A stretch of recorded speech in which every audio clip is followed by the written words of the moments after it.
I will call to order the public hearing for ordinance O-24-02, modifications to chapter 175, stormwater management. Please join me in the Pledge of Allegiance. Allegiance to the flag of the United States of America and to the republic for which it stands, one nation, under God, indivisible, with liberty and justice for all. All right, Mr. Northridge. Good evening. As discussed a month ago, we are in the midst of an administrative update to the stormwater ordinance to maintain consistency with the MS4 program. So we presented last month the administrative aspects, the addition of definitions, some of the subtle changes. Over the course of the month, I have not received any comments relative to the ordinance. Ferguson also is running this on a parallel track. They did not receive any comments to the ordinance, but if there are any questions or comments, we'll entertain those now, or any comments from the public or anyone on that. Does anyone from council have any additional questions or comments? Staff, anything else? All right, are there any more public comments? Anyone present in the room for the hearing? Is there anyone online? Okay. All right. Move to adjourn the public hearing. All right, we're adjourned. Okay. All right, we'll call to order the College Township Council regular meeting. And we will move right into public open discussion for any items not on the agenda. Is there anyone here wishing to have public open discussion for items not on the agenda? We have one hand raised. Yeah, Sue. Sue Smith. Sue, you're muted. I should know better. Anyway, I sent a letter thanking the township for all the help with the historic marker. Mike Boone was amazing, jumped right on it. We're hoping to have it replaced by October 27th because there are going to be 3 trains coming to Lamont from Bellefonte. They're going to do 3 excursions with the big new truck engine. So we're hoping for October 27th to be that. And also just a shout out to the let my husband get power and fill the whole truck. He cut down 4 more. He looked at it. That was a big help. But the township group. It's not our connection, is it? Township, so thanks again for good service. All right, Sue, I'm not sure if you can hear us, but you were broken up pretty badly throughout that. So it seems like there might be a poor connection, and it looks like your screen's frozen now, too. Yeah. Maybe if she turns her camera off. That might help. Sometimes if you turn your camera off. Well, Sue, we'll move on, and if you want the opportunity later just to say your piece again, we'll give you that opportunity, but we'll move on then. Is there anybody else for public open discussion? Okay. Any new agenda items? All right. And we'll move right into the special presentation, SP1, Center Region Parks and Rec Authority, Kathy Madison.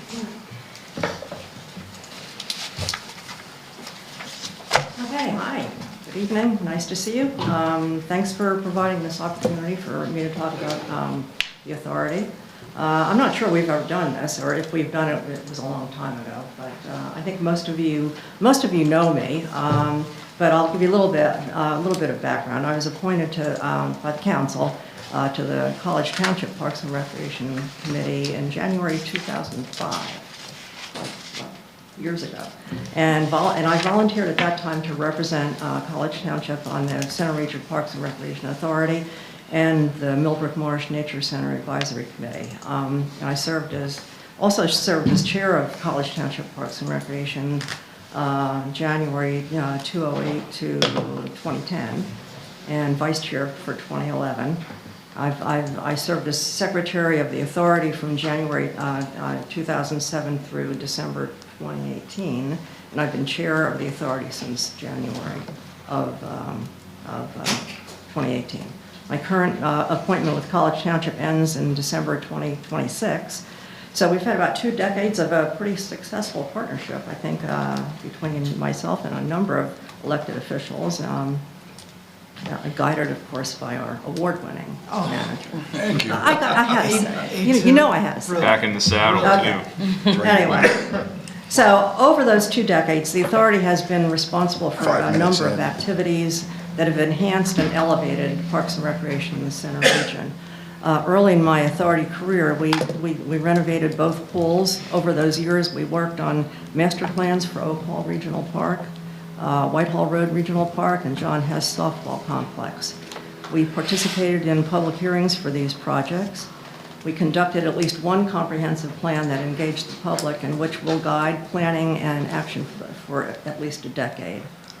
We carried out the loan process for Oak Hall and Whitehall Road Regional Parks, taking advantage of several opportunities to refinance that loan and the pool's loan that not only saved the participating municipalities money, but provided much-needed additional funding to enable us to finish Whitehall Road Regional Park.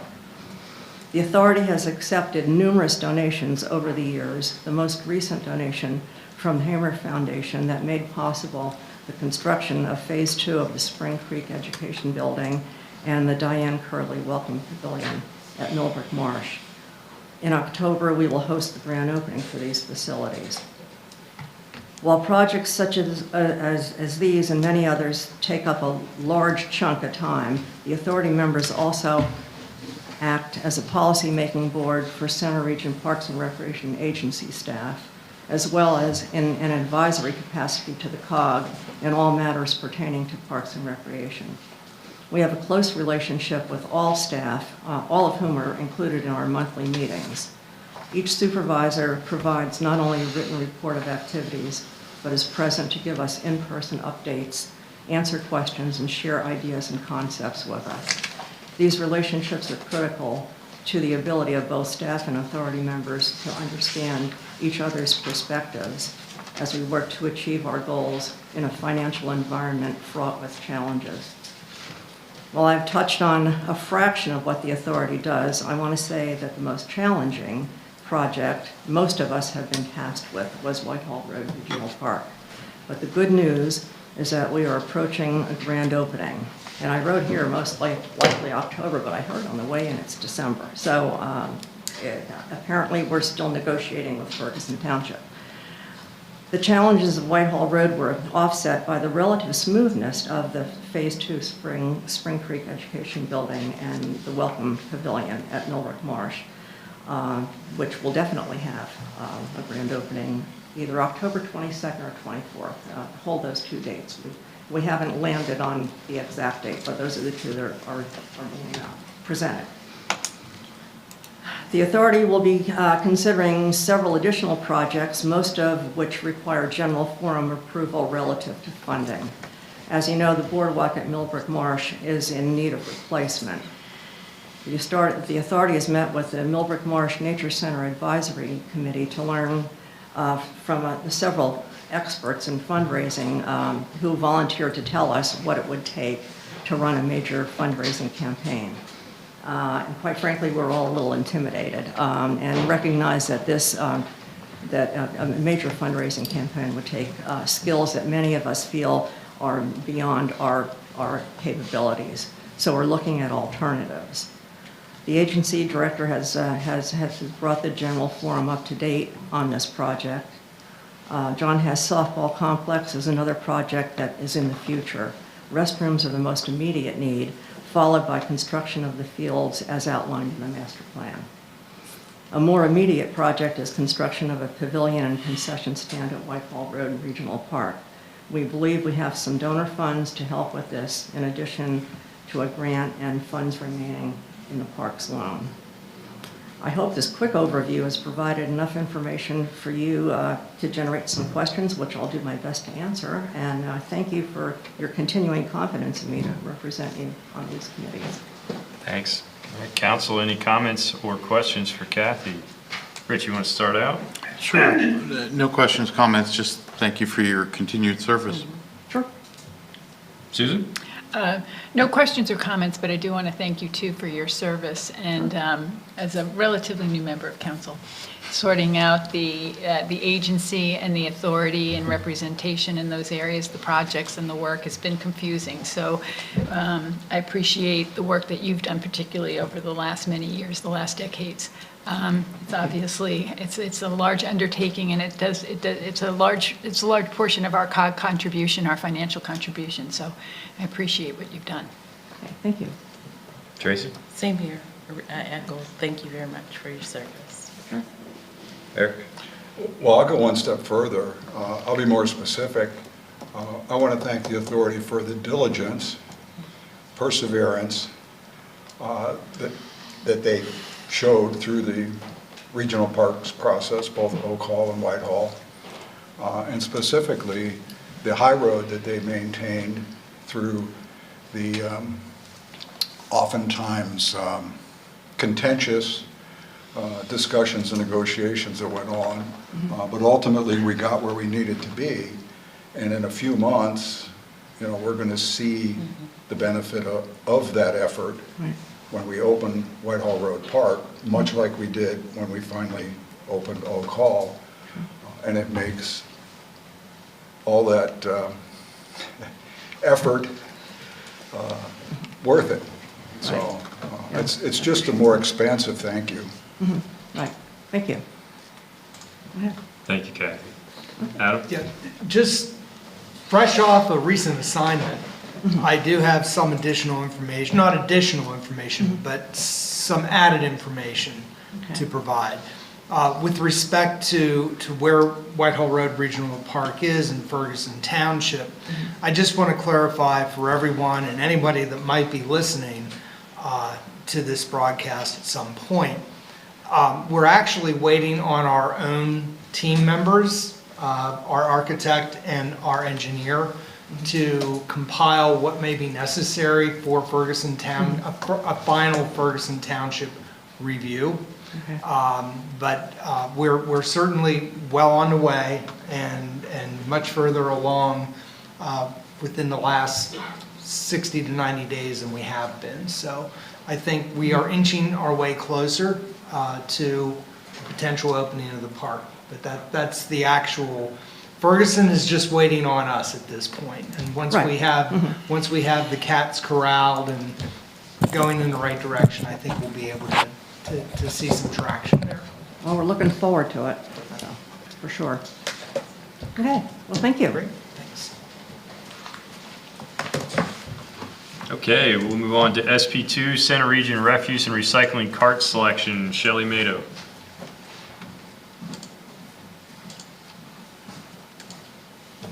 Good evening. I'm Shelley Mato, the Refuse and Recycling Program Administrator for the COG. And I'm just going to update you a little bit and then answer any questions you have.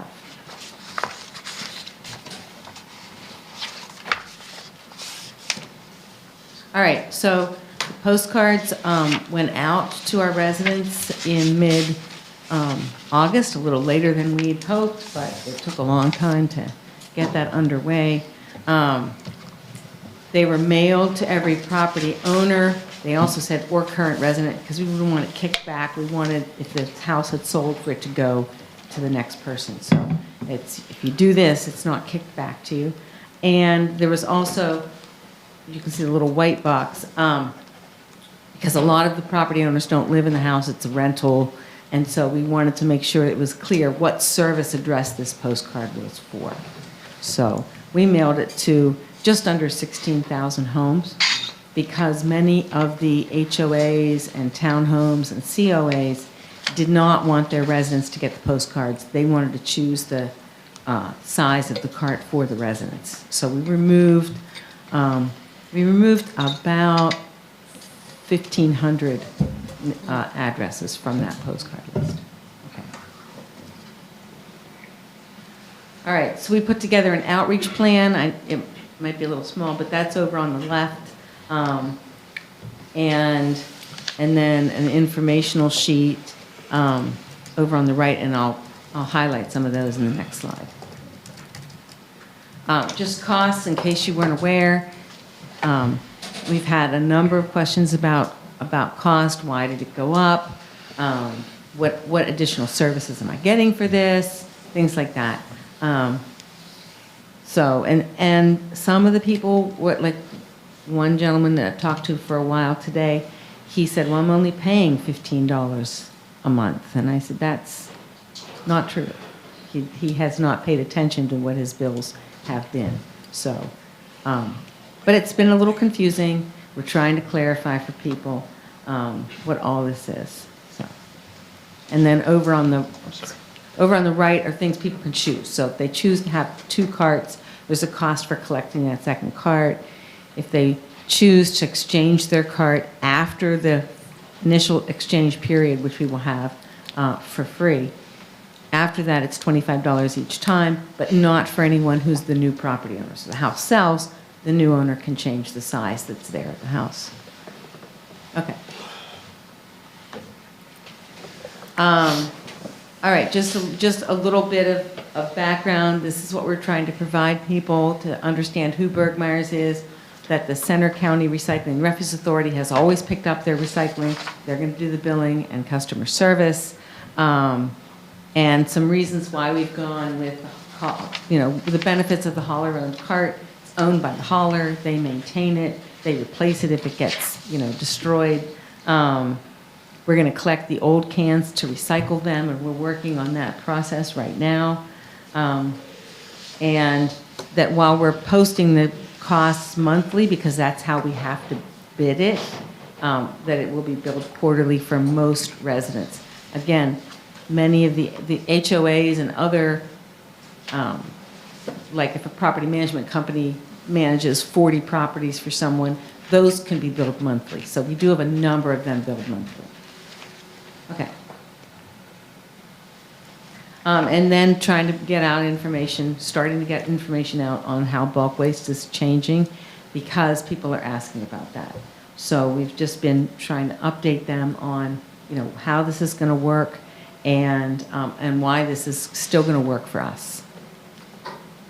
Okay. We have set up 4 what we're calling Meet Your Cart events, so that people, I'll be there, the hauler will be there, they'll be able to look at the carts but ask us questions. So those are the 4 events, and that is up on statecollege.com as a banner right now. That'll run through till after the last one on the 26th of September. It'll also appear in the Center County Gazette next week. Okay. All right, some common questions we're getting over the last couple of weeks. People are asking, what size are the 3 carts? They want the actual measurements. The Bergmeyer's poster that's out front is inaccurate because it doesn't give the height to the top of the lid. I don't know why not. I think that's the specifications that came from the manufacturer. So we've got much better measurements up on our website. It also includes the depth to the back of that back wheel. So that seems important for people. People are asking, do I buy or rent the cart? The answer is no. Why is there so little difference in the cost of service for the 3 carts? And that is because the difference is in the amount they hold and the cost of disposal of that amount. At $84 a ton, that's a very slight cost. Why are we switching to automated cart collection? And I explain all of the reasons that this will be a better fit for us going forward and why it's become the standard in the industry. What are my options if I always have more than 6 or 7 trash bags? I was surprised by this question. I want to say, why do you always have more than 6 or 7 trash bags? But we talked through it, we're mostly able to come to some kind of resolution. There is the option of the second cart.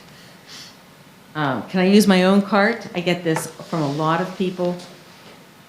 Part of the confusion is because some of them have those carts with the metal bar, and Waste Management has a retrofitted arm on some of its trucks, and it is picking up some of those, like out in Grace Woods, some areas like that. It's a different kind of arm, a different kind of cart. The hauler owns the cart. If their truck crushes your can and it was yours, that's your loss. They crushed their own can, they bring a new one. So there's a lot of reasons for that. And finally, that the carts have an electronic tag in them. The truck will read the tag every time it picks it up. We should have many fewer missed collections that way, and the driver can mark in real time on the tablet which address had extra out or it wasn't out on time, and that's essential information for especially the HOAs who are tracking who's adding up their fees. And what can I do with my old trash can? We're explaining about the recycling. And then, must I have an account? We've gotten this from a lot of people, surprisingly. So I explained about the municipal ordinances. Is recycling included, and can I opt out of recycling? Again, will they still retrieve my refuse at the door? This is one I'm getting from a lot of people. Our contract specification is that they have to retrieve it for free for anyone who qualifies under the ADA disability guidelines and anyone with age-related safety concerns. Those we process through my office out to the townships. I processed 10 more of those in the last 3 weeks, I would say. So people are thinking about this. But at the same time, a lot of people are calling with the question, I have a really long driveway. So I'm paying them $10 extra to come up my driveway because of the length of that. And I understand that, right? And so what we're doing right now is keeping a list of those specific addresses. The hauler would go out and do a site visit. They also have suggested that they would be willing to continue some for-fee door service, meeting with them again tomorrow to specify exactly what that would look like and what that fee would be. But our contract specifies that they will service every house on the private lanes. So it's not private lanes we're going to charge the extra for, which they've been doing for years, but it's the private driveway that's really long. And I don't know what they're going to decide about that, but that's something we're still grappling with. And what can I do with my yard waste? Because they're used to setting bags, especially those brown contractor bags, of leaves, bundles of brush next to their can, which we've allowed them to do. That won't be in the next contract. We've removed that, and the reason we did so is because Pennsylvania's Act 101, the Solid Waste Management Act, specifies that what they call leaf waste, which is leaves, brush from shrub and tree trimmings, and garden waste, cannot be placed out for collection with your refuse and must be collected by the municipalities. So we removed, oh, and grass trimmings, but that can't be collected by the municipalities either. But we've removed those from them being able to put those out for the hauler to be in compliance with Act 101. The problem with not being in compliance with Act 101 is DEP, every once in a while they ask to see an ordinance. So they've asked for, in the past, we'd like to see COG's whole ordinance.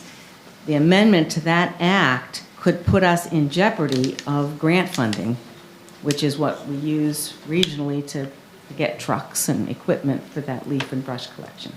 We are very clear, though, that garden waste can't be picked up by those trucks. Therefore, that can go in the cart. So we're trying to educate residents on better ways of keeping the leaf and brush specifically out of the trash because it doesn't belong there. Pennsylvania doesn't allow it there. So that's a common question and one we're grappling with, but you know, finding ways to work it through with residents. And a few others, they wanted, how will we be invoiced? We've explained that Waste Management will close their accounts after the last billing in January, close all the auto pay accounts, and we're setting up a system whereby we can make sure that that all happens. They asked why the rates increase. Did the residents have any input into this contract? Some of them say we should have been asked to vote on it. Will my auto pay continue? Why is bulk waste collection changing? And can I pay monthly or annually instead of quarterly? And then some of them are calling because they are in an HOA. They have questions about, can I pick my own card even though the HOA wants to pick it for me? How am I going to go back to scheduling bulk waste if I don't have my own account? Things like that. And then just some important dates. We asked that the carts be selected by September 30th so that there's time to place that order for the 17,400 carts that we're going to need.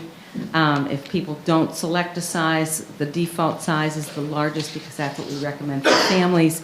If they don't pick one, we don't know if it's a family or not, so we're going to give them the largest size. They'll be delivered to the houses sometime between February and March of 2025, and they'll be delivered with a brochure that explains how to use the cart, has all the contact information, a lot more information, and the dates that we will be collecting the old ones for recycling, and they will put the cart where they think it should be every week for their collection. And then contract starts April. Sometime between April and June, we'll do that collection of the old carts for recycling, and then we'll have an open cart switch period in 2025. Okay. Any questions? Yeah, council, Tracy, you want to start out? I don't have any questions. I think I talked to you the other day. We did talk the other day. Yeah. Eric? Yeah, just a couple. This has to be it.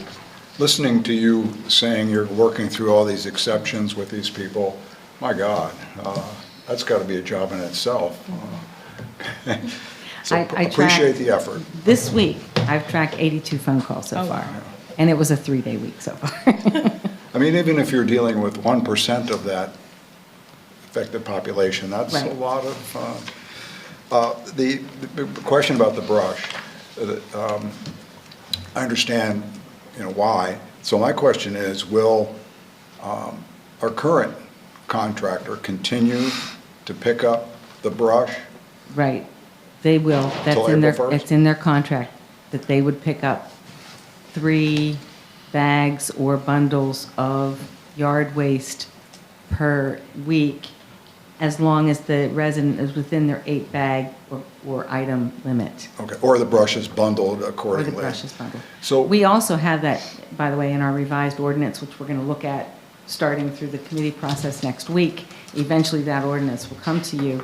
But I don't expect us to be able, I don't expect you to have adopted that ordinance till springtime anyway. So, yeah. okay. We'll So hold them to that. They're able to do that and not be in, crossed up with DEP? Right, it's the municipality that has to be in compliance, and they don't look specifically at the contract, they look at the ordinance. So we've opened that ordinance up, so they're not going to be judging our old one when we say we've revised it, it just hasn't been adopted yet. Okay. Just So we're for good. quick clarity, every municipality that participates in the collection program, all of us have our own independent municipal waste ordinances. And that's what Shelley's referring to, is that there's actually a committee that's been formed. I know Mark is sitting on that, representing College Township, and others from the region are participating in reviewing. They all generally are the same. There's a few Minor oddball differences. situations. But essentially, those are supposed to be identical across all the participating municipalities.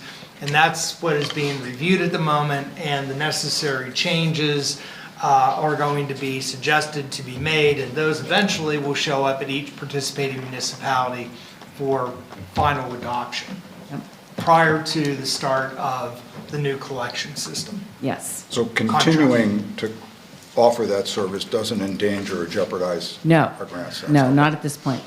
And the billing, customers will have the same billing and pay options pay on? Yes, the recycling authority will have auto pay options, Okay. pay by credit card. Also, you can go over there and drop it off. So there are people who like to go and drop off their check. That appeared to be the case if you go to their website. I just wanted to make sure. And then the last thing is, in this room, we dealt with, as you did also, a number of complaints, weather-related delays. Is there anything in this contract that ensures that we'll have less of those issues to deal with in this room as residents? In fact, some of us were directly impacted by that. There isn't in the contract itself, but basically the language was very similar that weather emergencies, we did update that the weather emergencies and the non-collections, like if they don't collect at all, that needs to come through us, through the COG, the executive director or designate. What we didn't have in there before is if they just didn't collect from these 4 streets, they didn't have to do anything about that. So now that has to come through us too. Meaning they could just say, we'll get you next week? Mm-hmm. And now that can't happen unless you approve it? Or at least inform us our truck couldn't get up there. And then we talk about a way to get back to it. Can you go back later today when it's warmed up, or the municipal trucks have been able to get through and get some salt down, things like that. And I will say, I think we're in a really good position because this new hauler is really motivated to make this contract work. And I think they will go out of their way to provide excellent service.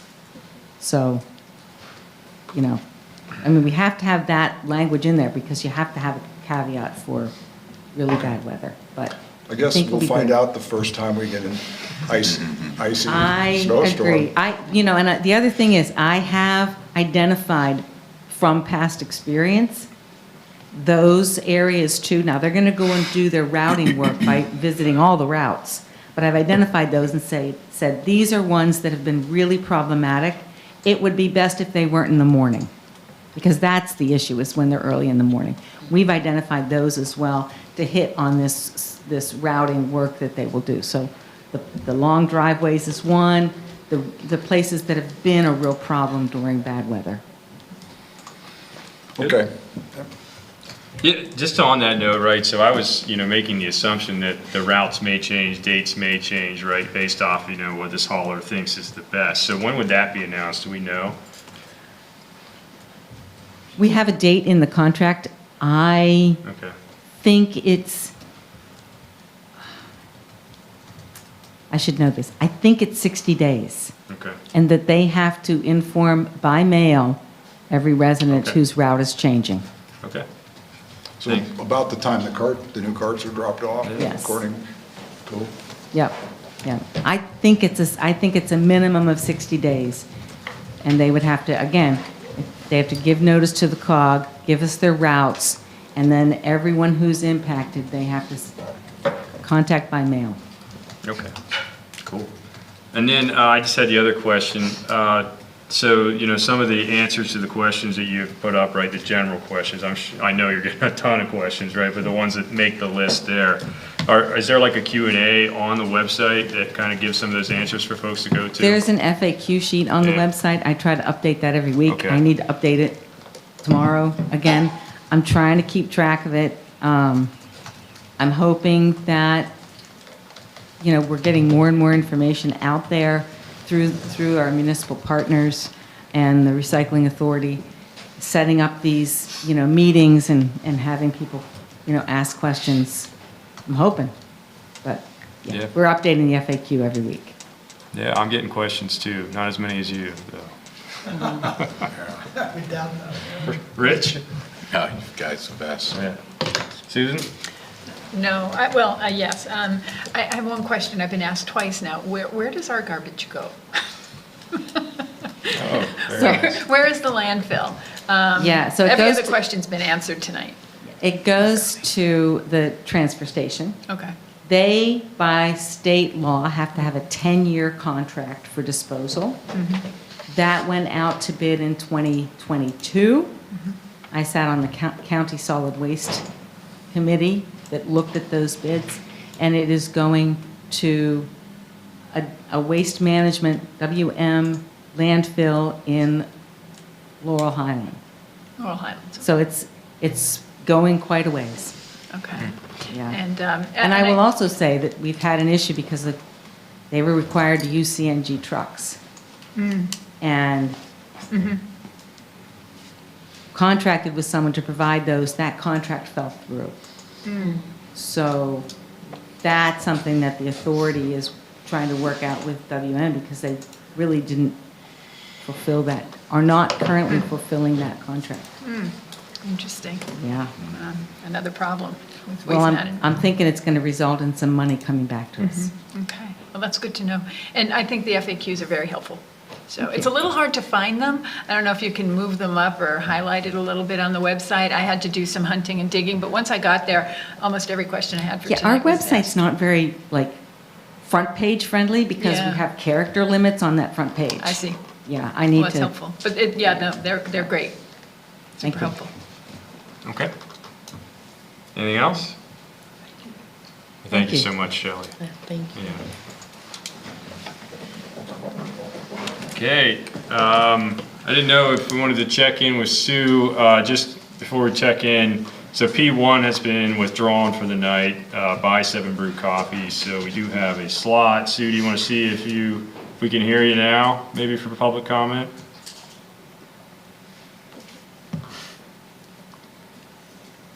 Two questions about the trash hauling. One, if the townships ever get their acts together and do composting, will this company be able to do hauling of compost? That's a question. Shelley's coming back up to the mic. Coming Sue. back up so you can hear me, Sue. We've not discussed that with this company. If we were to do compost collection, we would have to figure that out. The first issue is where does it go? And if it goes to State College Borough, they have indicated that they would want to do the collection of that because it's their processing site. But I don't know, going forward, if 3 years from now, they would still feel that way. And the second question for you is, what will happen to the current employees of Waste Management? Will there be jobs for them with the new company possibly? So one thing to remember is we only have 6 trucks on the road every day, so that's 6 drivers. Waste Management will be able, they've assured me, one of them is retiring, one of them moved over to the Recycling Authority, and the others will be rolled into their operations locally to collect commercial. Okay. So they don't even want to move to the new company. They would, they would lose pensions and things like that. So, yeah, they've assured me no one's losing their job. Okay, because we have really good people doing it, so. We do. Did you want me to say my other 2 things? Yeah, Sue, because we really didn't hear any of your public comments. Yeah. Okay, just the one was, I sent you a letter that's in your consent agenda, thanking Mike Bloom for such a great job, and also to thank the township crew for the wonderful pickup of brush this month. And we did figure out that it's the 3rd week, not the 3rd Thursday, but the 3rd Monday of the week is whatever Thursday that is, during the 3rd Monday. I don't think people understood that, when it's picked up. It's on the calendar. Right, but look on the web. People ask me, when are they coming, when are they coming?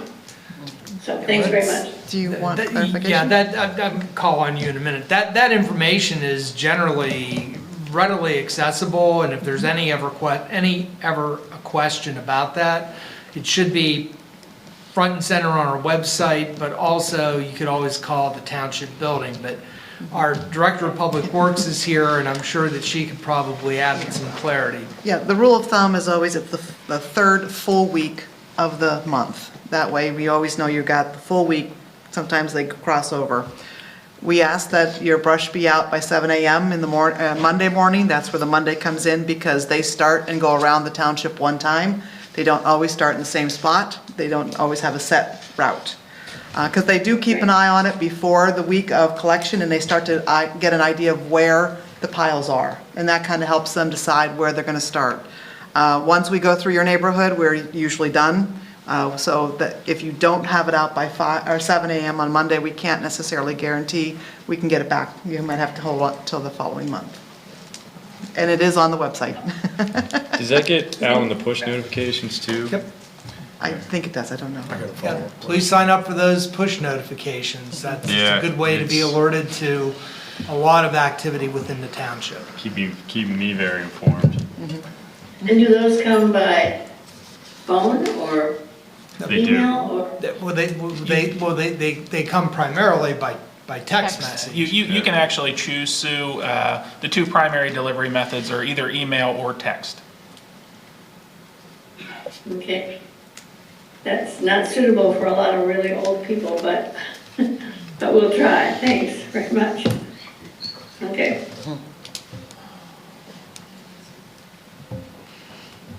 Did you have something? Yeah, just to be fair, it's not front and center on the website. It is available, but it's multiple clicks till you get down to that calendar. Should be on the calendar, but yeah. Yeah, so That's- I misspoke.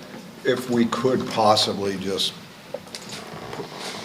put that so that it's, for those who aren't as, I mean, you have to kind of know where you're looking, and you have to drill down kind of deep. Yeah, it has moved, and we can pull that back out to the front page. Yeah, it's, because it isn't, yeah, it's at least 3, possibly 4 clicks. Yeah, usually at the beginning of the year, it gets pushed out under the key projects and initiatives section, but I will admit, yeah, it's probably fallen off of there, so we'll make sure it gets back up. And the last collection must have been a doozy, because it spilled over into the next following Well, we week. had equipment issues. Okay. Yeah. I didn't know if that was just a lot of brush, or? Yeah, no, we actually had equipment issues that delayed us till about Wednesday to be able to start. So we had to go through the next week. Our pile was a whole truck full. So thank you very much. Okay, so move on to the manager's update. Right, you have the update in the agenda packet. Let me get to it here. Continuing on with the review of the form-based code. There has been some activity relative to the solar power purchase agreement, and I'll defer here momentarily to the assistant township manager for any updates that he might want to give relative to that. We do have a scoping meeting, I believe, tomorrow morning with respect to the path to campus. So that is proceeding and moving forward. Let's see if there's anything else here. Planning Commission has been dealing with attainable and workforce housing ordinance. And there's also some updates here with respect to an item that has been previously discussed recently by council, which are some changes to the general industrial zoning district. So we'll continue to monitor that. And finally, we will be issuing a notice, or have actually issued a notice to proceed, HRI, based on the bidding for the repair of the sinkhole at the Nittany Mall storm basin. And that is everything that I have. Mike, I don't know if you wanted to speak to SPPA at all? Sure. The quick highlight, and it was touched on in Eric's report as well from Facilities Committee. The bulk of the discussion at SPPA dealt with legal fees associated with the development of these contracts, and a pretty sizable amount of legal fees that were just being kind of introduced to the participating membership. So that is yet to continue, that discussion, as we move into the next work group meeting, which is set for the 10th of next month, or I'm sorry, next week, the 10th.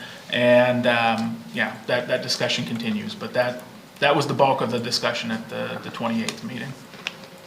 Okay. All right, questions or comments for the manager, anyone? On the sinkhole, there was some discussion in the press about there was some contact from the property owner?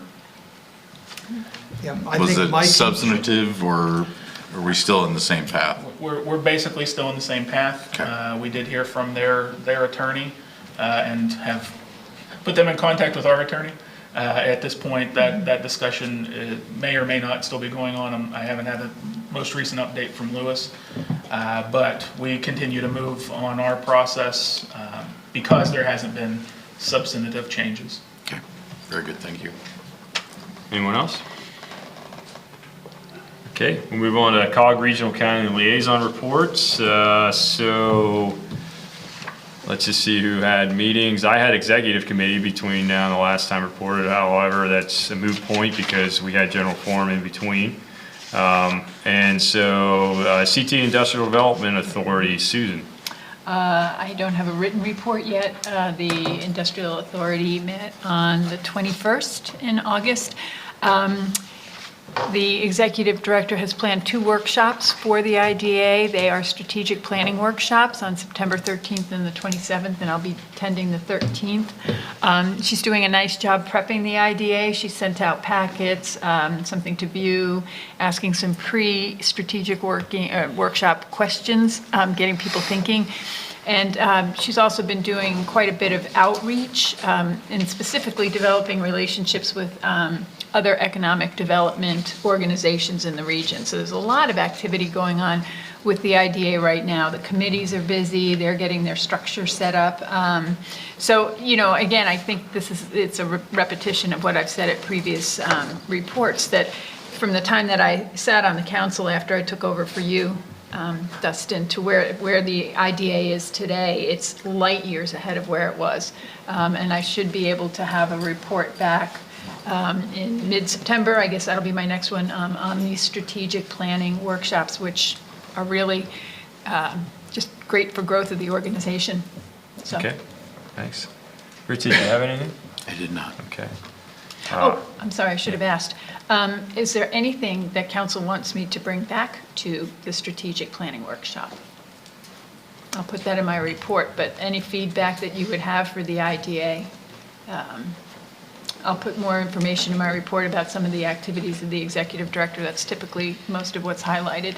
But if there's anything that you see that you would like addressed during strategic planning, send that to me. Is the executive director leading the exercise? Yes, she is. Yes, she sent out a TED Talk on leadership and what it means, and has asked the IDA members to give back some information. So even before we're going to the workshops, there's been some pre-workshop. Any idea of whether she has any experience in leading a group through this exercise? You know, I think she does. Okay, and this is not... Yeah, This no. is simply a question. Yeah, no, 'cause I don't, it's a good question, because I wondered about that, and I do want to ask her, because I know she recently finished up her degree and has been working towards this, and she also finished Leadership Center County last year. So she's had quite a bit of experience, and based on just, you know, seeing what she's been doing with the committees, she's done a good job of organizing the committees and working well with the committees, getting them to where they are. So, but I can get that information back to you and see. And again, it's not... Yeah, no. It's only because I've been through several of these Yep. exercises, and whoever leads it, whether it's in-house or through consultant, makes a big difference. Yeah. Huge difference. Well, and I will be glad to get that back to you, and also I'll report back on that. Okay, Eric, I see 2 on the list, facilities and Lucy. Yeah, both of them were this week. I pushed out the facilities report, written report, just before the meeting, and of the 3 items, 2 of them have really already been covered tonight. So let me just, for the record, read what's in my report from the other item. The Patton Township Fire Station HVAC feasibility study review update.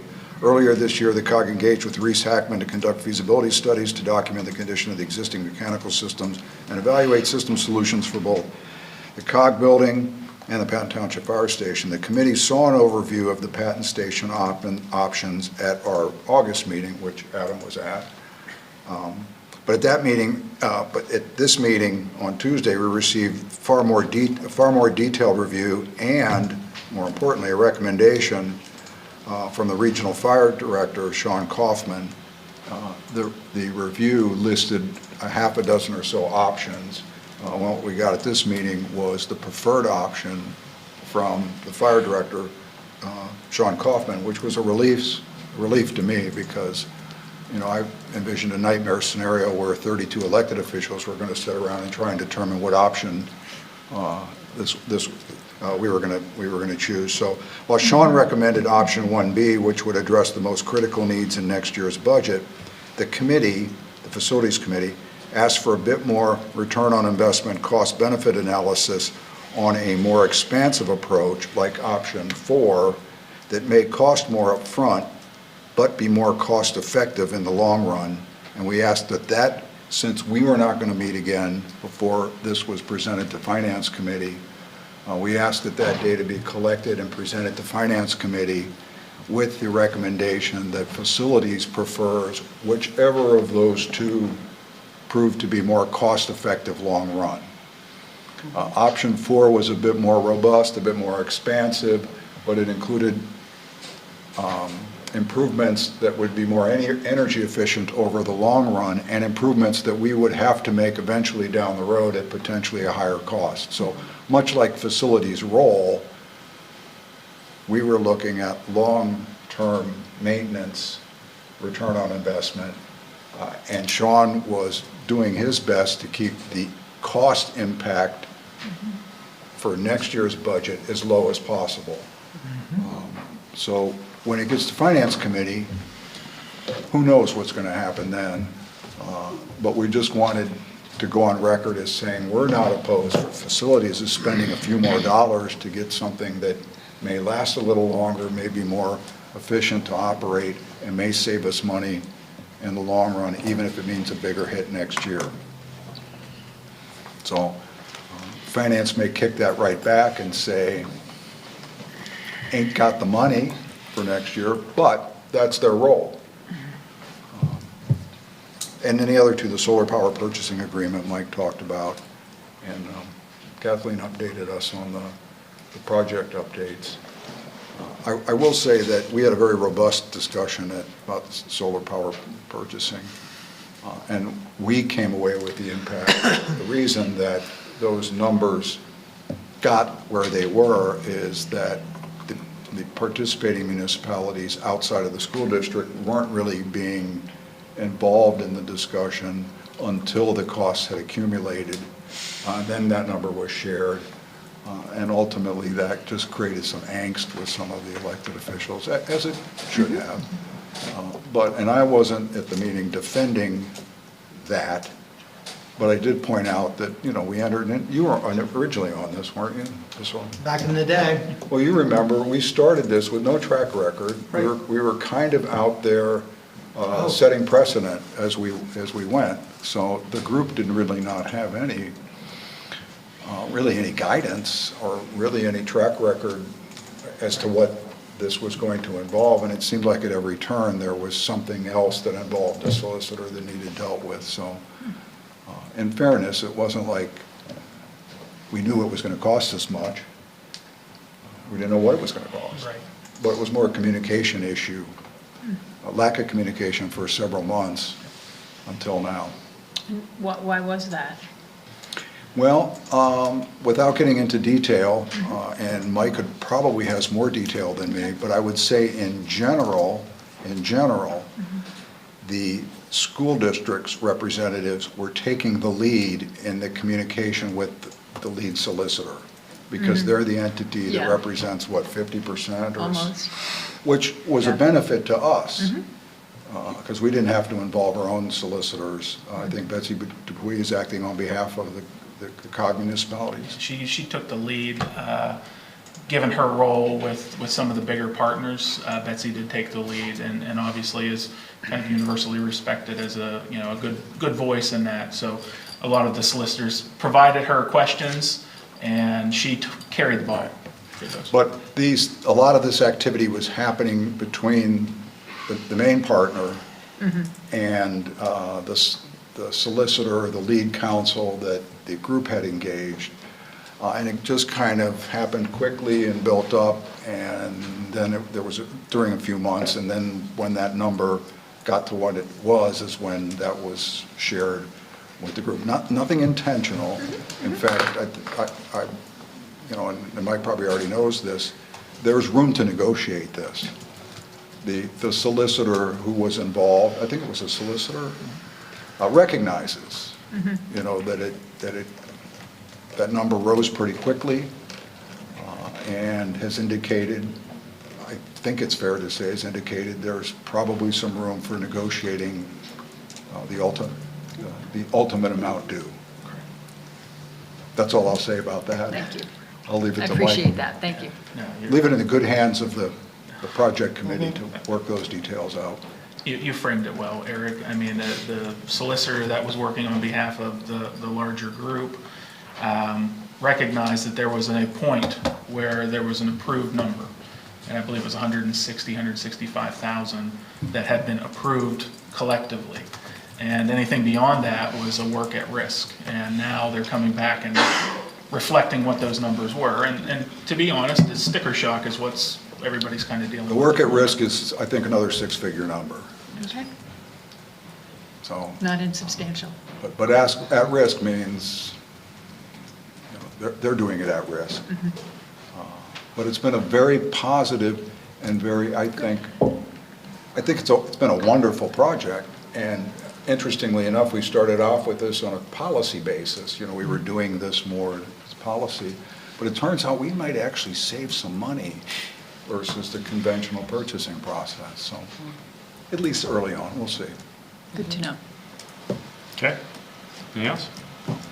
My other meeting was today. I'll follow up with a written report. Okay. Our HR meeting was canceled. Okay. All right. You had some- yeah. For facilities, so the 2011 document on fire stations was pretty interesting and lays out a lot of good stuff. However, I would ask if we could talk at some point. I think there's a hole in the document with regard to replacement of building systems.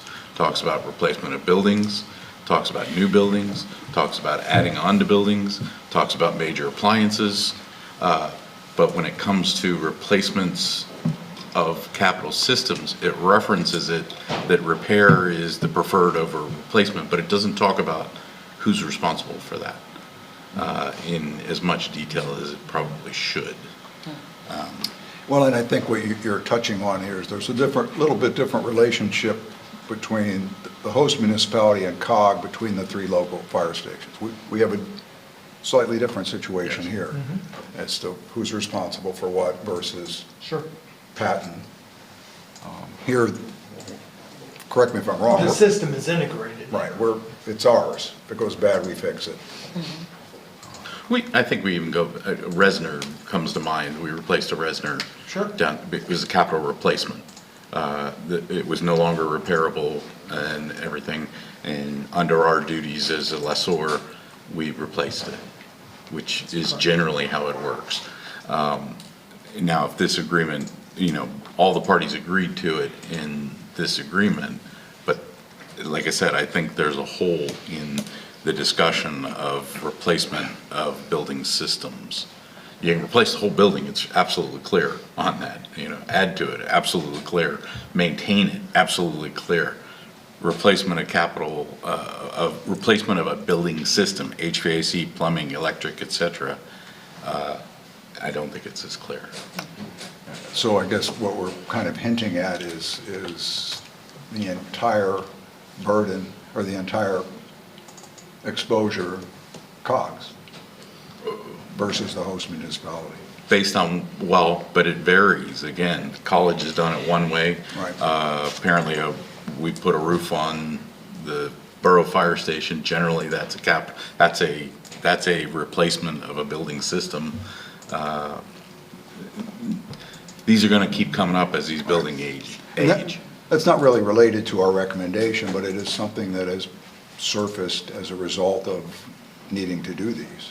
Sure, there's no question it needs done. It's who's paying for it. And so I guess in my finance hat, I'll bring that up, but I'm still hated for the the COG building lease. So, you know, but this is the world I live in. So I'm a little sensitive to to how this stuff works. Okay. Thanks. All right, staff PC and other committee reports. PC?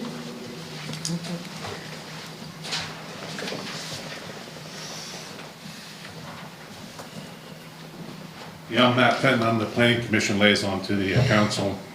I do have a member of my fellow PC member. When we get to the question part, I'd like the chair permission to have him come up and also help me with the questions. Okay. Okay. We actually had met twice since the last meeting. On the 20th of August, Mike Tilka, his associates Jenna Wargo and Summer Brown from the Center Regional Planning Agency came in. We had an engagement exercise. It was pretty neat. They gave us these papers and looked like a little molecule, and you put an idea down and then you tried to come out and ways to improve your central idea. They're doing it to all the municipalities. They collected them, and then they're going to report back probably next year. They thought that. We also heard a presentation on the 7 Brew coffee. It's pretty unique that it's like a prefabbed building that they just pretty much drop in place. Tuesday night's meeting, I looked up the word liaison, and the definition from the Oxford Dictionary is communications or cooperation which facilitate a close working relationship between people or organization. There's another meaning that says the binding or thickening agent of sauces. The second, tonight probably the second definition is probably more appropriate for me.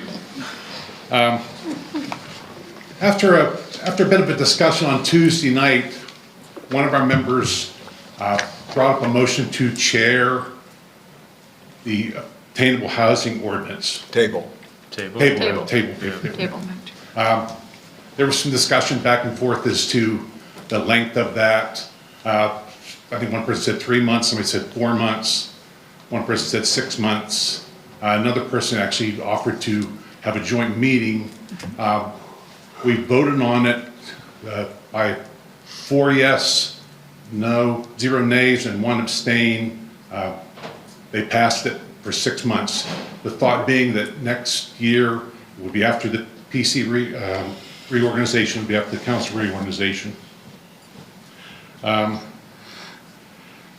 majority of our members think our original response back in like January was maybe more spot on than what's been happening lately.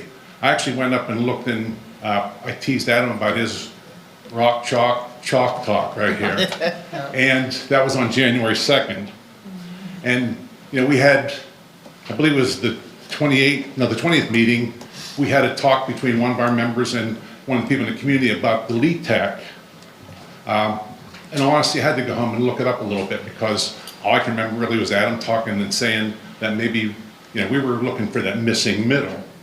And probably a couple months before that, we had a community member talking about the 450,000 to 480,000 townhouses, which is, I think, by the top end of that. And probably a consensus on the PC is that the questions of, over time, the questions have changed. Well, you're asking us something, we answer it, and then the next time we hear from you, the question is a little bit different. We're still sort of confused over a lot of things. This came up Tuesday night. The land donation, the credits, fee in lieu, the old units conversions. This is me speaking like amenities. There was a definition of, I think, indoor amenities. It spoke about fixtures and flooring. And my question is, who's going to be going around? I realize the code's going to look at certain things, but who's really going to be looking at the floorings and fixtures? And also, I think at times we've drifted away from the equity thing, which was at the beginning was very strongly stressed. We also talked about form-based code. Back, I don't know, last year, we sort of asked DPZ that could they give us form-based code that was sort of adaptable to our area. And we sort of think, another consensus, that they're just giving us a template. I think maybe the meeting before I said, they're marketing the form-based code to us, and we just don't quite always see how that fits our area. Also came up, you know, is this really a good way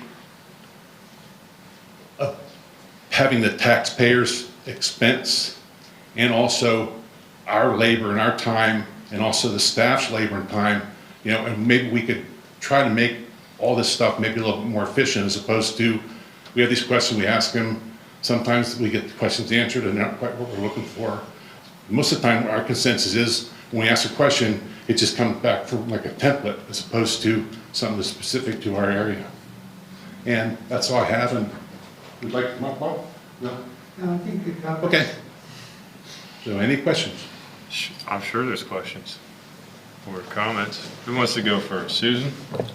Put me on the spot. I had a chance to watch part of the meeting, so thank you for your report, and I appreciate it.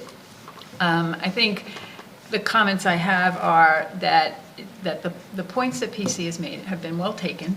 I think they've been well considered, and I think that you have made some decisions to make some recommendations, and I don't know that we're making a decision on those recommendations tonight, but watching your discussion, I can see the thought that's gone into it. And I can certainly understand the concerns with the communication back and forth and the questions. I wasn't able to see the attainable workforce housing discussion, so I'm sorry I missed the discussion on some of the options that were being offered in terms of, a joint meeting. I know that we had one in the past about DPZ, and I think these are really big issues, and they have, long-term impact. And so, I think going forward, understanding how we're communicating with PC will be helpful, and certainly getting some feedback on how to do that better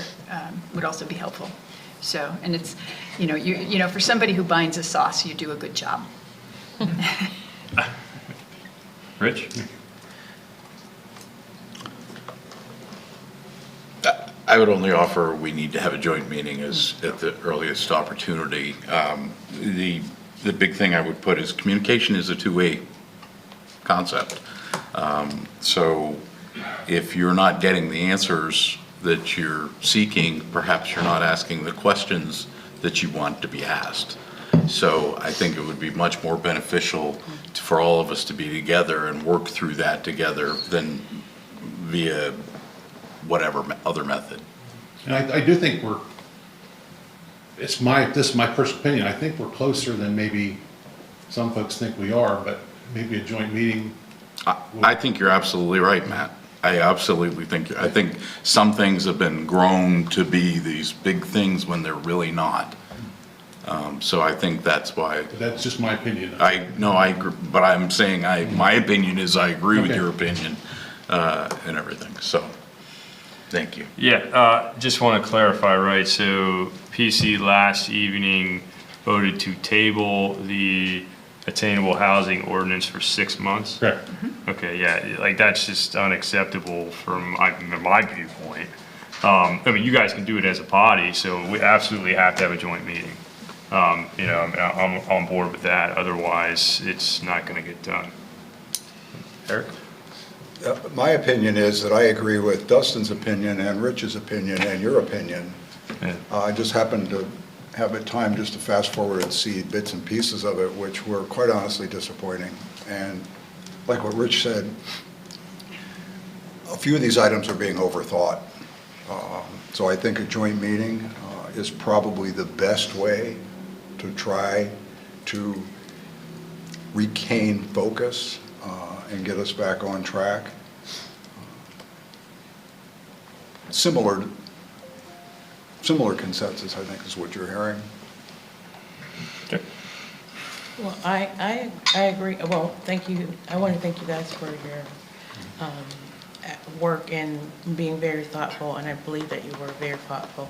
But I also agree with Dustin and Rich. I believe we need to have a joint conversation, and I think 6 months is a long time to sit on something. So I would have to say I would agree with them. Nobody wants more meetings, but I think what you're hearing from this group is this is important. And and we would rather invest the time before we get any further off track. Right.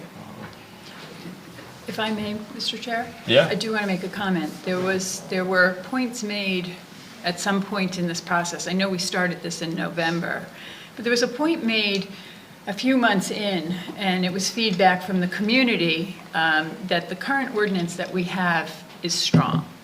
And then there was discussion about the equity issue and how to bring the equity issue into this to make it something that is inclusionary rather than incentive-based. And I think that's where the discussion on the amendment got big.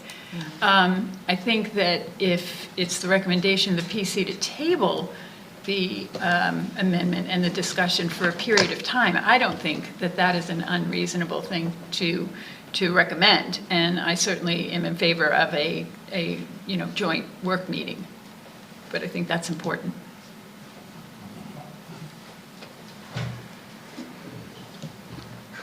I know a Thank you. Bob Hoffman, Planning Commission. It was a energetic meeting, believe me. There was a lot of pent-up emotion, I think, that was expressed rightly or wrongly. I think the 6 months was a frustration amount of time. I did make a recommendation that we have a joint meeting, and as you have agreed, absolutely need to. We seem to be in a circle that we make recommendations, or we make comments, and then we get comments back, and there needs to be this, let's get to the point and get communication direct, eyeball to eyeball, which include, in fact, council, planning commission, and staff, if we could. Because there's a lot of definition of things that we need to clear up. There's some concern about, and I'm not trained in this, but banking and kind of negotiations that really I don't understand. And I think part of the planning commission really doesn't understand that we need to clear up the differences between the different type of housing that's available, what it does, and how it integrates with what we're trying to accomplish as a township. I don't know if we're close. I would say that after that meeting, we will be close, because we're going to have to make it close. That's our objective. So, Mr. Chairman, I think your recommendation as your committee or the council, we need this meeting, work session, roll up the sleeves, make it on the table, and try to leave with a consensus of how we're going to go next, and a better definition of some of the things that we have. Lord knows, if you try to go down through word by word, sentence by sentence, we could be here all night and for the next day. But there's some basic questions that I think we have that we're not comfortable with at the moment. Some of that, by the way, council or staff has done a pretty good job, a great job, in fact. I think some of our concern is the template that we're getting from our consultants. And maybe we should have spoken up a little bit earlier, perhaps. But some of the templates that we're seeing, we don't think apply to topography, conditions. It needs to be more flexible and more design flexible. So there's kind of issues that we need to go. I think Matt explained things pretty well. Yeah, go ahead. Just what I think I understand is there's two issues. I mean, one is the attainable workforce housing ordinance is one, and that is based on the actions occurred on Tuesday evening. There was the recommendation to table, but coupled with the joint meeting. Okay, so clearly there is that. I was able to watch that portion of the meeting. I did not see the form-based code. Did you have a similar recommendation for a joint meeting with council relative to the form base, or was that specific to attainable housing? Okay, go ahead, Bud. Yeah, there was sort of some disagreement on that too. Lindsay did mention that we have a checkpoint or something. You do, coming we up. do build into Yeah, the schedule. like me personally, for form base. I wasn't against going through it line by line. Several people on the PC were sort of thought that would just take forever to occur. Now, I do want to mention that I don't like to call people out individually when I give my report, but Bob was the gentleman who brought up the joint meeting. He did self-identify. Yeah, I know, but I didn't do it, yeah. So really, again, for clarity, you're suggesting an attainable housing work session with council. Yeah. Yes. And Yes. you're also suggesting to Yes. move up the form-based code checkpoint meeting, which would have been another joint meeting. Yes, exactly. I think for communication, for understanding of definition of things, to discuss our opinions about what we're receiving from the consultants as to how to applicable apply. I think we do need both. Whether they occur at the same time, I think it's a matter of priority. And perhaps the attainable housing needs to jump out pretty quickly. Perhaps you have a different, I think both of them at one night, Might be much. I think it's a bit much. I agree, Rich. But they're both important. I think we're at the point right now where between staff, council, and the planning commission, we do need some communication. Okay. Yeah, Mike. If I may, just a suggestion, recognizing that that's probably, both of those topics on one night, probably unsustainable for a joint meeting. But I think there's an opportunity for planning commission, if you're setting attainable aside for a little bit and moving towards a joint meeting, to continue the discussion on form-based, because where you're at the moment, you're about 4 or 5 pages of the ordinance left till you get to that checkpoint. So I guess what I'm asking your patience and indulgence in from the planning commission is staff came away from that last meeting with a lot of, I think, good comments. There was a commentary and there were comments associated with that discussion, but the comments were valid. And I think there's an opportunity for, outside of the pressure cooker of both of those being on the same agenda, to continue the discussion on form-based, to buy a little bit of time between joint meetings. That would be my only suggestion that I'd kind of throw out on the floor for your thoughts. I think Mark brought up at our meeting that we want to continue, we want to keep the momentum going on this form base. And I think he asked us to be more specific in our questions back to the consultants or staff. And I think that it's our responsibility then to generate, those type of questions that we feel we need to have, and/or solutions that we think need to be implemented or discussed. We haven't done that. It's easy to toss it back to staff, and that's not the way we should go. We should be more specific on some of our recommendations. I also think the frustration from the attainable housing. It bleeds over. Bleeds into focus in on the form-based code till we have our joint meeting. Recognizing, and the only reason I throw that out there is recognizing that you're fairly close to that next milestone of a checkpoint, that I do think there's an opportunity for 1 or 2 meetings to just focus in on form-based, kind of get to that checkpoint, and then there's that opportunity kind of in the schedule to come together. And we have a meeting trying to do a coming joint up. meeting together on those 2 topics is probably just too much. Yeah.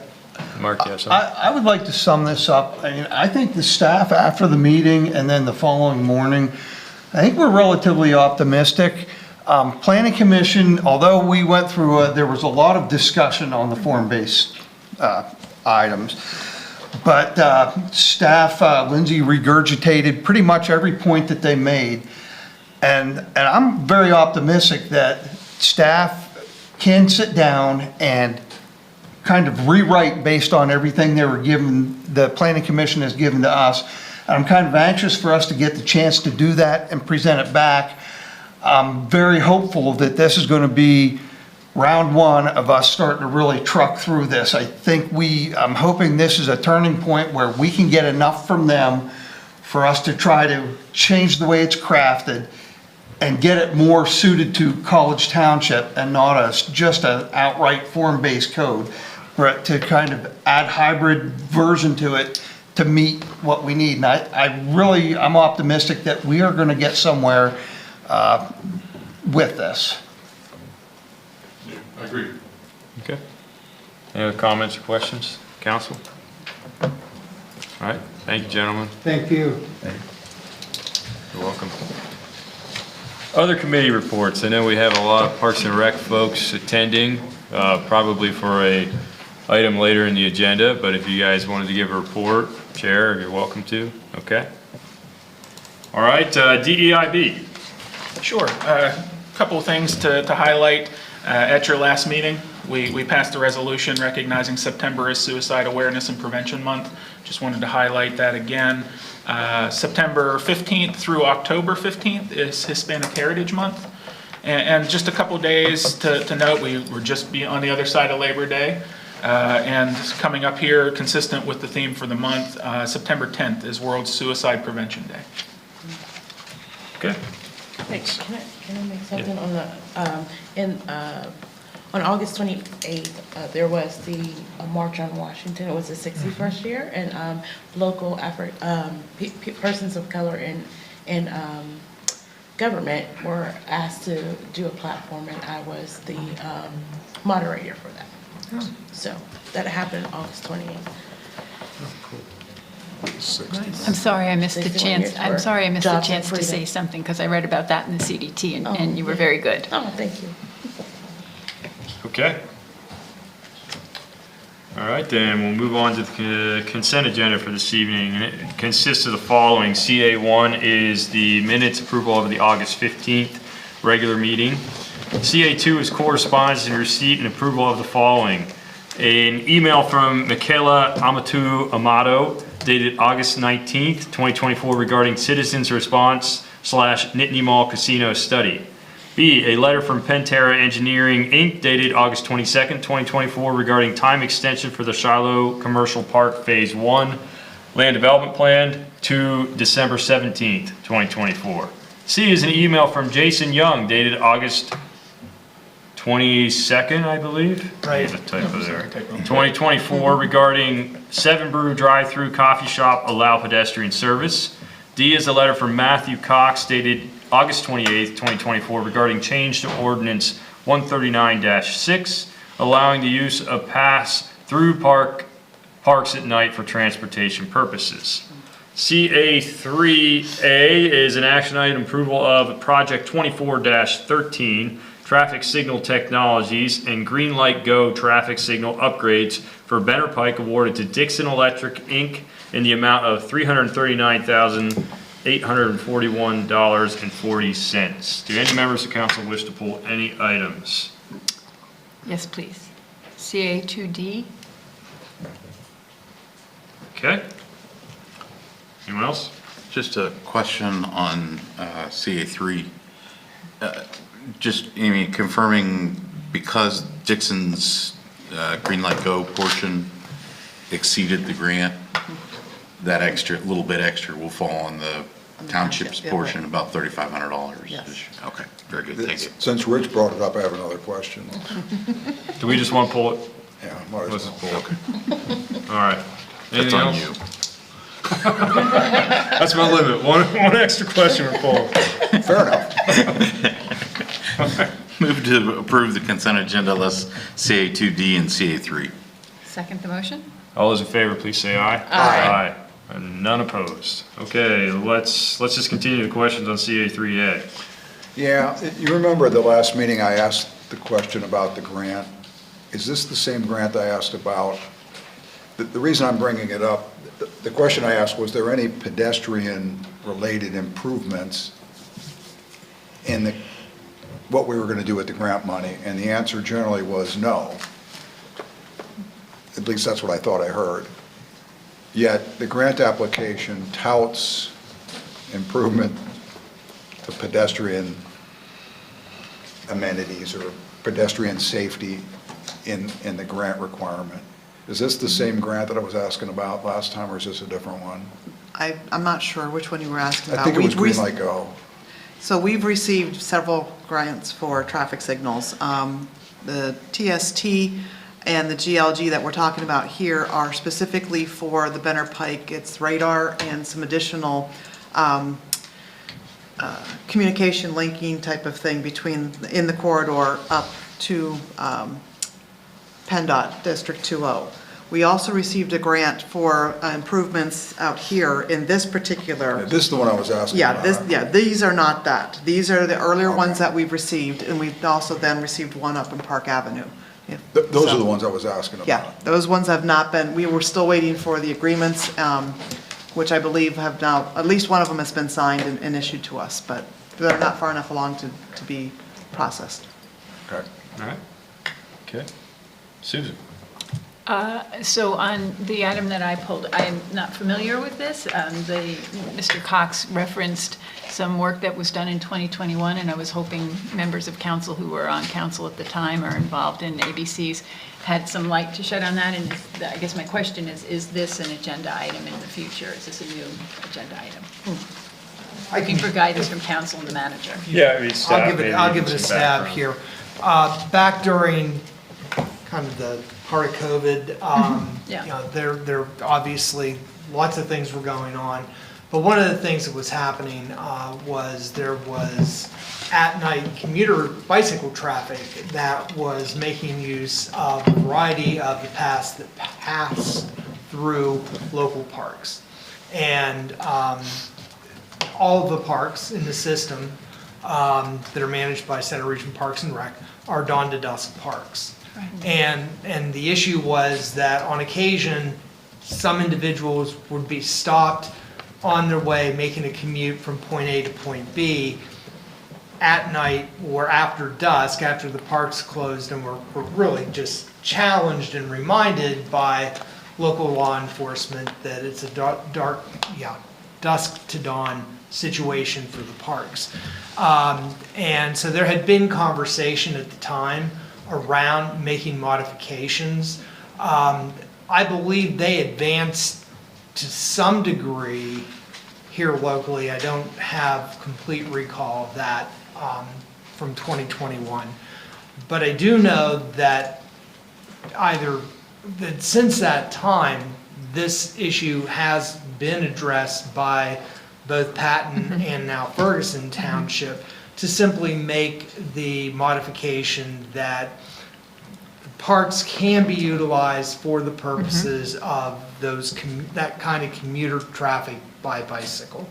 And I think there's even representative ordinances that are in here that refer to those changes that were made. So if this was something for council's consideration, or council chose to move forward with this, I would recommend that we put it on an agenda, review it, discuss it, and then council can then make a recommendation or a remand, if you will, perhaps to Parks and Rec, get those recommendations back, and then formalize any action that comes of that. Does anyone have a strong affinity against adding it as an agenda item in the future? No, I'm ready to send it to Parks right now. Yeah. No, If you want to bring. we were, you know, there was a consensus support for it back in 2021. I think it just fell through the cracks. You know, there wasn't. Do we have consensus to send it back as a remand to Parks and Rec or come back as an agenda item? I think you can do it either way. I mean, if everyone is If we want the agenda item to basically be approve this ordinance update, right? Well, you don't want, no, the agenda item would be, here's the Here's the presented a problem. little more eloquently than what I just did. Here's what the problem is, here's what the request is, and how do you feel about it, and what would you like to do with it? And the logical conclusion would be, in all likelihood, you would be remanding this back to Parks and Rec to address. Now, there may have even been conversation at Parks and Rec in 2021. I honestly don't recall, I don't know. Well, it sounds like we might have consensus to skip a step and I just think so. remand it tonight. And Is that's that what we're fine. saying? Efficiency. Yeah. We just need a motion to do that. So moved. Second. All right. All those in favor of remanding this item to Parks and Rec, please say aye. Aye. Aye. Are there any opposed? None opposed. Thank you for Okay. the discussion. All right. Mr. Chair, I'll move to approve CA2D and CA3 of the consent agenda. Second. All those in favor, please say aye. Aye. It's unanimous. All right, we're gonna move on to OB1, which is ordinance O-24-02, modification to chapter 175 stormwater management. So for the record, the August 1st meeting, we discussed the administrative amendments, we discussed the revisions to the DSAME and incorporating an O&M agreement language into the DSAME. Council approved the draft amendment and authorized staff to advertise a public hearing. That public hearing occurred earlier this evening with no public comment presented. And so therefore, we are bringing this to council and requesting your advancement, your approval of this ordinance. Does anyone wish to make a motion? Mr. Chair, move to approve ordinance O-24-02 amendments to chapter 175 stormwater management. Do you have a second? I'll second the motion. Any further discussion?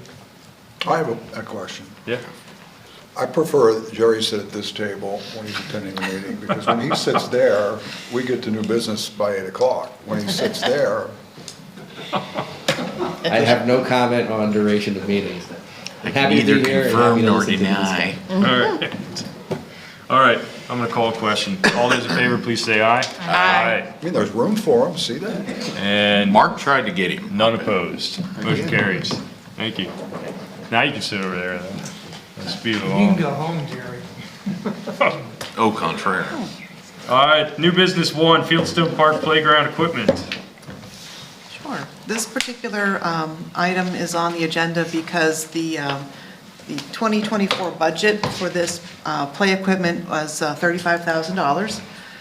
We had a process of surveying the area, the neighborhood area, and Park Representative Janet Sulzer, who's also on Zoom with us, and staff had an open house for the neighborhood back in May. We solicited input. We really had a great turnout. I know Susan was there as well. From that information, we met with a representative of the manufacturer of play equipment, talked through various things regarding, what types of equipment that we were looking at. He provided us with some good information, especially regarding inclusivity, can say that word, and accessibility. And what we really came up with were 2 options for climbing apparatus and 2 options for a separate swing unit, along with the associated costs. So then Janet and I met together and came up with what we wanted as a recommendation to the Parks and Rec Committee, which we took on August 12th. Continued the discussion. The committee voted to approve the selected options that I've noted in my memo. The reason why this is here is because we obviously are a little bit over the budgeted amount. If we were to take out the swing and probably some of the associated installation and/or freight, we probably would be a lot more in line with the $35,000.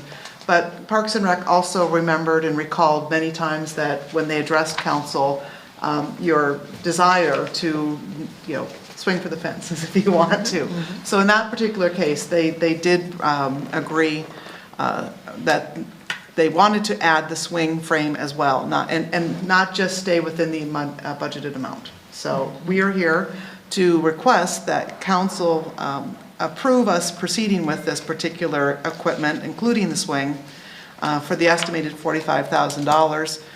We do understand that there are some unutilized funds in the Parks budget because we are not moving along as quickly with the Spring Creek Park court resurfacing project. We're surveying it, we're underway, but I know that money will not, construction will not occur this year. So that money is available, and we obviously will need to make sure that we continue to budget it for next year. But we do have a funding source for the overage.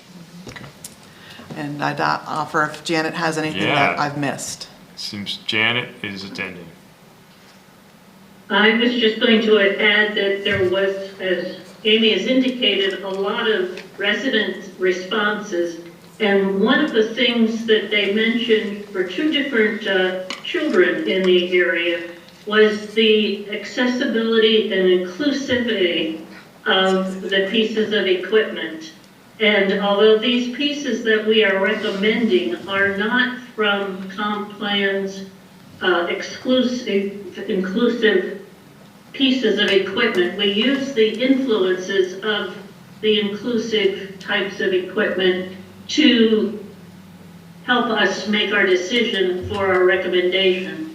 The multi-piece of equipment includes some low gains and things, climbing areas that would reflect the inclusivity of the pieces, and particularly the swing set, that shell nest swing that is part of that swing set does accommodate multiple riders, and we looked at that as something that would be for a parent and a child that might have some disabilities, or just a parent and toddler.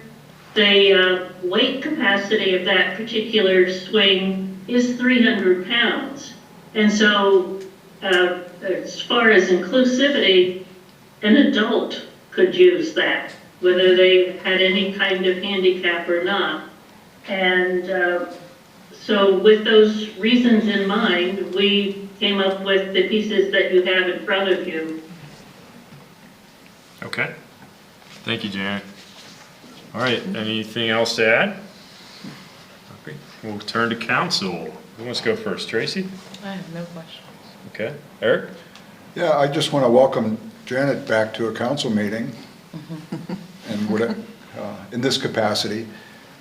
But listening to Janet and that level of detail, makes me wonder, should we as council actually be having to approve an increase in a particular piece of playground equipment? To me, it seems like we've budgeted a total amount for the year for the committee to use at their discretion. And if one particular item comes in $10,000 over budget, and the Park and Rec believes that is worth spending the money on versus the other things I trust their judgment. I personally would only really want to have to see this or make this decision if the entire amount was over budget, because clearly Janet's forgotten more about playground equipment than I'll ever know.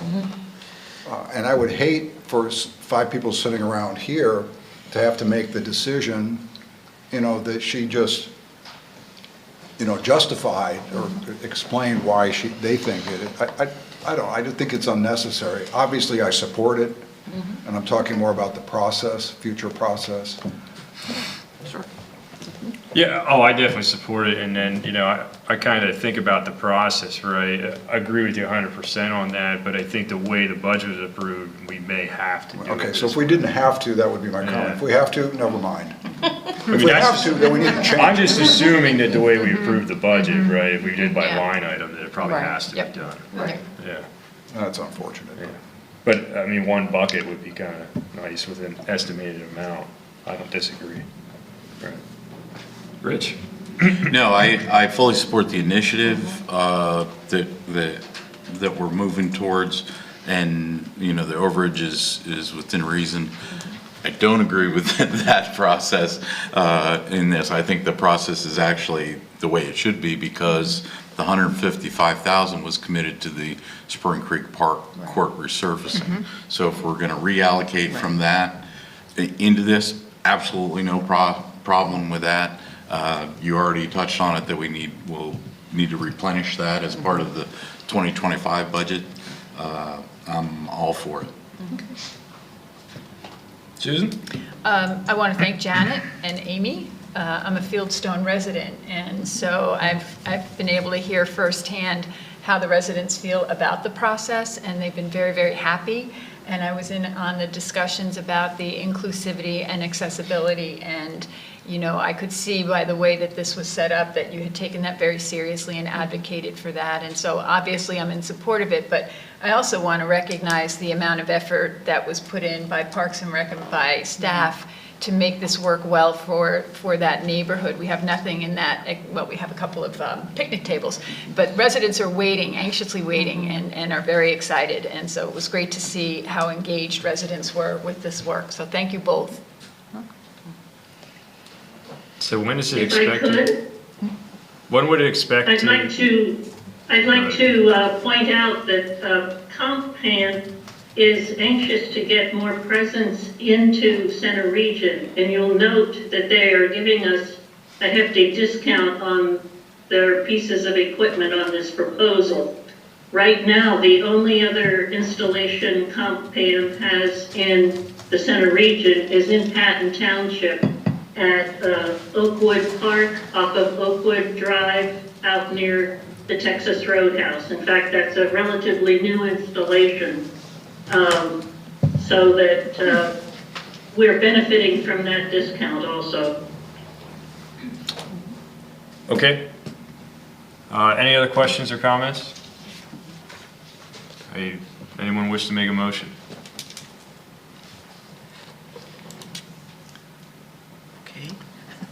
Mr. Chair, I'd move that we approve to proceed with the contract for playground equipment for Fieldstone Park for an estimated $45,000 and reallocate funds from the Spring Creek Park court resurfacing to this project. Second. All those in favor, please say aye. Aye. Are there any opposed? No, none opposed. Just a follow-up question. Now with this approval, when do we expect it to begin? Actually, in talking with Justin, as long as the ground is not frozen, we'll be able to install yet this year. Awesome. They had Janet, do you remember the time frame? I want to say like 8 to 10 weeks tops. I was going to say 6 to 8, so let's settle on about 8 weeks. There you go. And thank you all, and again, keep in mind that the shell nest swing will accommodate a single adult, so once the installation's in, you're all included. I think we should have a grand opening at Fieldstone, and everyone can try it. Yeah. I know I'll have neighbors who are out there using it. I suspect there'll be more than a few. Nice. All right. Thank you. All right, new business number 2, letters of support for community solar. Mike Bloom. I will keep this brief, and this presentation is as much for our audience as it is anybody, because members of council have already heard this through COG General Forum. So, dated back to March 26th, the PA State House, with bipartisan support, passed House Bill 1842, which created a framework for community solar. That bill now currently rests within Senate. And community solar projects are aimed at giving residents and business owners the choice to subscribe to local solar installations and earn credit on their electric bill for their share of power produced. One of the end goals of this is to provide property owners and tenants that may not otherwise have access to solar energy a path to be able to tap into solar power. Ultimately trying to make this more accessible and more affordable to all energy users. As you'll recall, at the August 26th Center Region Council of Governments General Forum meeting, the General Forum passed 2 actions that were recommended by the Climate Action Sustainability Committee as well as the Executive Committee. That first action was for COG to send letters of support to our senators for bipartisan legislation action to increase equitable access to and usage of solar energy in Pennsylvania. The second item is why this is in front of you tonight, the second action. That was to forward this item to each of the COG member municipalities for your consideration to send individual letters of support for community solar from each of the municipalities. Pursuant to that second action, a draft letter of support has been developed for College Township's council, and it's in front of you tonight for your consideration. The action that we would ultimately be requesting is for you to, one, review that support letter, and if so inclined, to authorize staff under the chair's signature to advance those letters of support for community solar to our senators. Okay. All right, questions or comments for Mike, or comments to the draft letter? Rich, why don't you start? I have none. Susan? Nope. I have none. Nothing here. I have nothing additional. Does anyone wish to make a motion? I'll make a motion to direct staff to draft letter of support and authorize to send letters of support to for community solar to our senators, our state senators. A second. The attached letter, or the one Okay. that's enclosed. So I will make a motion directing staff to draft the attached letter and authorize them to send that letter for community solar to our senators. A second. Thank you. All those in favor, please say aye. Aye. Aye. Are there any opposed? Okay. Thank you. All right, staff informatives. Anything to highlight?